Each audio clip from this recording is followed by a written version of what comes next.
So basically, physicists that work at particle accelerators like to break things, to see how small we can break them apart. And what we've found is that atoms can be broken apart into electrons and nuclei. Nuclei can be broken apart into protons and neutrons, which can be broken apart into even smaller pieces, which we call quarks. No one knows whether that's the end of the line or whether there's actually something smaller.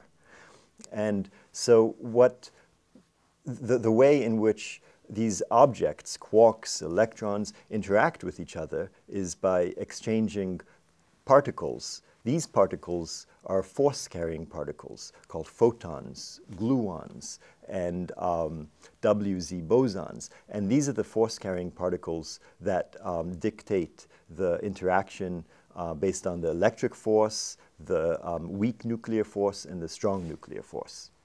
Now, unfortunately, there's one force that doesn't fit into this description, and that is the force of gravity. About a century ago, Einstein came up with the description that gravity was based on the curvature of space and time itself. This means that depending on the behavior and where mass in the universe is, space and time can actually curve, much like the curvature of, say, sheets on a messy bed. And close to massive objects, like a black hole, one of the effects of this is that time itself will slow down. So this is a very elegant description of gravity, but now we come to the problem that we have three forces described within one framework, one force described within another framework, but these four forces live in the same universe. So we want a unifying framework that can be used to describe all forces. I mentioned the word quarks. There's actually 8 different types of quarks. There's electrons, there's muons. And so the question is, this is a rather messy zoo of particles. Is there a neater description? And so the proposal of string theorists is that all particles are actually not point-like, but are actually these one-dimensional extended objects. That's why we call them a string, because they're actually one dimension. And you could visualize this similarly to how you visualize strings at our level of existence, like, say, a shoelace.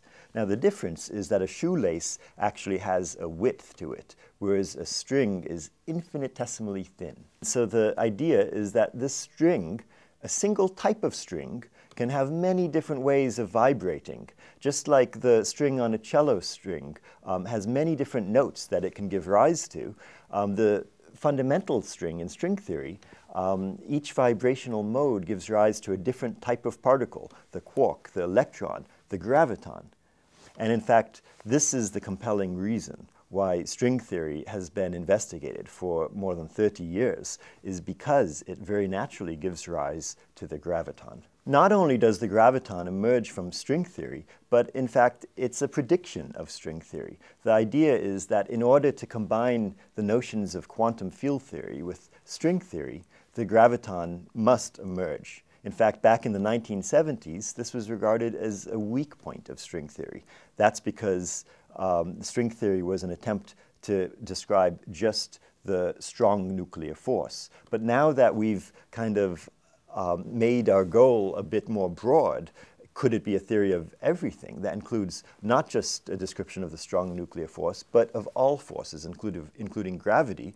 Then the existence of the graviton from string theory is an extremely compelling feature. And the reason that this is important is because there are certain situations, such as the beginning of the universe itself, the Big Bang. Is there a beginning of time? Or what is the center of a black hole like, close to where the curvature of space-time blows up? These questions cannot be addressed unless we consider the framework of gravitation in terms of gravitons. And so that's why string theory is an extremely important idea for addressing these questions.